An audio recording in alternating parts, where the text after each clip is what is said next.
Back to the channel. This is Nahan and hope you all are doing well.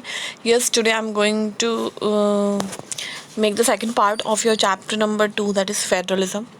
आपने अभी तक देखा या समझा कि फेडरलिज्म क्या होता है. अब हम ये समझेंगे कि इंडिया कैसे फेडरल कंट्री है, ठीक है, या किस चीज़ की वजह से इंडिया एक फेडरल कंट्री मानी जाती है.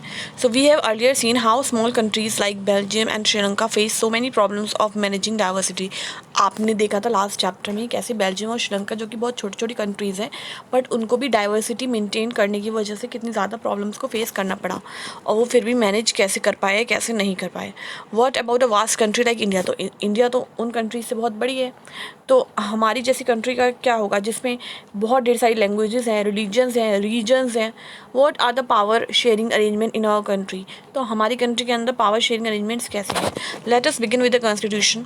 India had emerged as an independent nation after painful and bloody partition. आप सबको पता है कि इंडिया कैसे आज़ाद हुआ, कितने दर्द और कितना तकलीफ़ों के बाद जो है हमें आज़ादी मिली.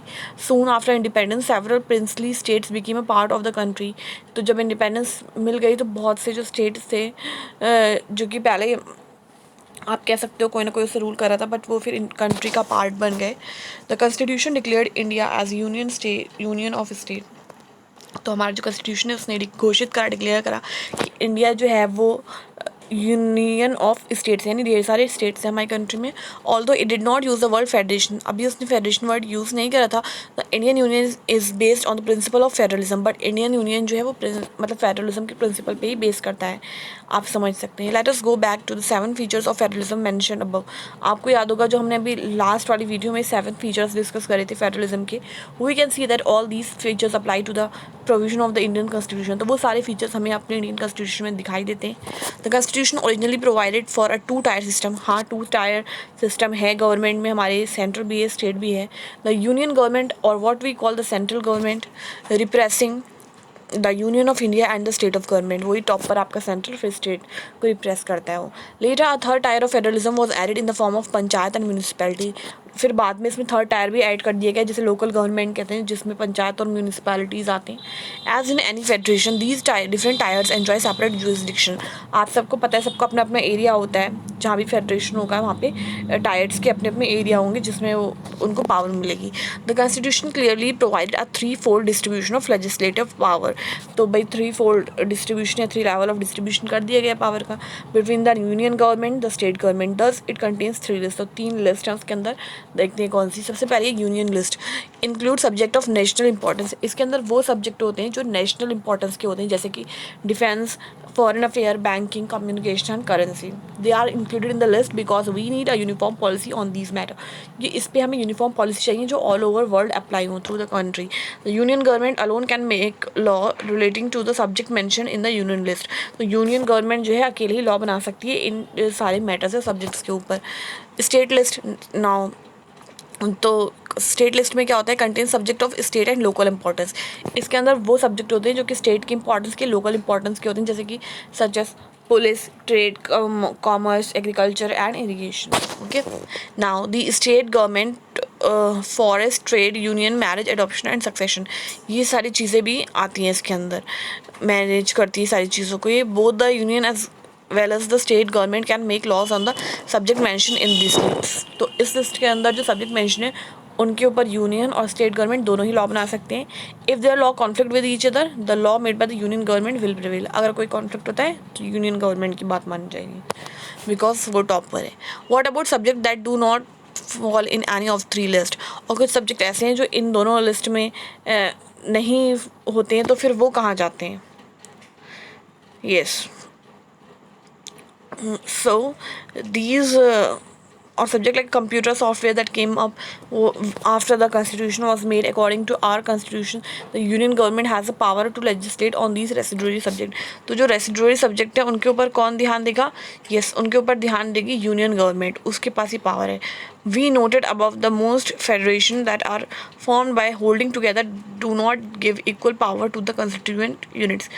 कह रहे हैं हमने नोट करा क्योंकि जो बहुत सी फेडरेशन है, मतलब वो होल्डिंग टुगेदर के ऊपर बनी है, ठीक है. तो वो इक्वल पावर नहीं देती हैं जो उनके सब यूनिट्स होते हैं उनको। दस all state in the Indian union do not have identical power. तो हम कह सकते हैं कि जो इंडियन यूनियन के अंदर भी जो अलग अलग स्टेट्स हैं उनके पास सेम पावर नहीं है। Some state enjoy special status such as Assam, Nagaland, Arunachal Pradesh and Mizoram. तो कुछ के पास तो आपको स्पेशल पावर दिखेंगी और उनका प्रोविजन भी अलग होगा under certain provision of the constitution of India, that is article 371, due to its peculiar social and historical circumstances. कुछ ना कुछ चीज़ें ऐसी हुई हैं कि उनको स्पेशल इंपॉर्टेंस दी जाती है। These special powers are specially enjoyed in relation to the protection of land rights of indigenous peoples, their culture and also preferential employment in government services. तो ये स्पेशल पावर जो है एंजॉय करी जाती है किसके उससे, यस, तो ये स्पेशल पावर जो है कुछ खास लोगों को दी जाती हैं कल्चर प्रेफरेंस के हिसाब से उनकी, ठीक है, गवर्नमेंट सर्विसेज के हिसाब से। Indians who are not permanent residents of this state can not buy land और हाउस हेयर। तो कुछ जो कि परमानेंट रेसिडेंट्स नहीं हैं, रहने वाले नहीं हैं हमारी कंट्री के स्टेट के, तो वो यहाँ पर अपना घर वर नहीं खरीद सकते हैं। तो उनको ये जो है कह सकते हैं कि अलाउ नहीं है। So some provision exist for some other states of India as well as. और कुछ प्रोविजन जो हैं अलग मतलब अदर स्टेट्स के लिए भी इंडिया के लिए एग्जिस्ट करते हैं। There are some union of the Indian union, ठीक है, तो यहाँ पर सम there are some units of the Indian Union which enjoy very little power, but कुछ units हैं, कुछ स्टेट है जिनके पास बहुत ही कम पावर है। These are area which are too small to become an independent, क्योंकि कुछ ऐसे एरिया हैं जो बहुत छोटे हैं अपने आप को इंडिपेंडेंट घोषित करने के लिए state, but which could not be merged with any of the existing state, but ये किसी और स्टेट के साथ मिलाए भी नहीं जा सकते हैं। These areas like चंडीगढ़ और लक्षद्वीप और the capital city of Delhi are called union territories. तो इनको हम यूनियन टेरिटरीज कहते हैं। These territories do not have the power of a state, तो इनके पास स्टेट पावर भी नहीं होती है। The central government has special power in running these areas. तो इन स्टेट को, इन एरिया को कौन रन करता है? सेंट्रल गवर्नमेंट रन करती है। This sharing of power between the union government and the state government is basic to the structure of the constitution. तो ये जो हम शेयर करते हैं पावर को यूनियन और स्टेट के बीच में, तो ये क्या है? ये हाँ एक स्ट्रक्चर देता है हमारे कॉन्स्टिट्यूशन को, ठीक है, बेसिक स्ट्रक्चर बनाता है। It is not easy to make change to this power sharing arrangement. और ये जो पावर शेयरिंग अरेंजमेंट हमने कर रखा है, इसमें ईजिली आप चेंज भी नहीं कर सकते हैं। The parliament can not on its own change this arrangement. Parliament अपने आप इस अरेंजमेंट को चेंज नहीं कर सकती है। Any change to it has to be first pass by both the houses of parliament. क्यों? क्योंकि जो है यहाँ पर कोई भी अगर चेंज करना है तो पहले वो दोनों हाउस जो है वो पास करेंगे। कौन से हाउस? राज्यसभा एंड लोकसभा आप कह सकते हैं, विद एटलीस्ट 2/3 मेजोरिटी। 2/3 मेजोरिटी के लोग उस चीज़ को पास करें, एग्री करें। Then it has to be ratified by the legislatures of at least half of the total state. फिर इसको कौन रेटिफाई करेगा? लेजिस्लेचर को, मतलब रेक्टिफाई होना चाहिए लेजिस्लेचर के हिसाब से कम जो स्टेट्स है उसमें हाफ स्टेट्स जो है इस चीज़ पे राजी है। The judiciary plays an important role in overseeing the implementation of constitution provision.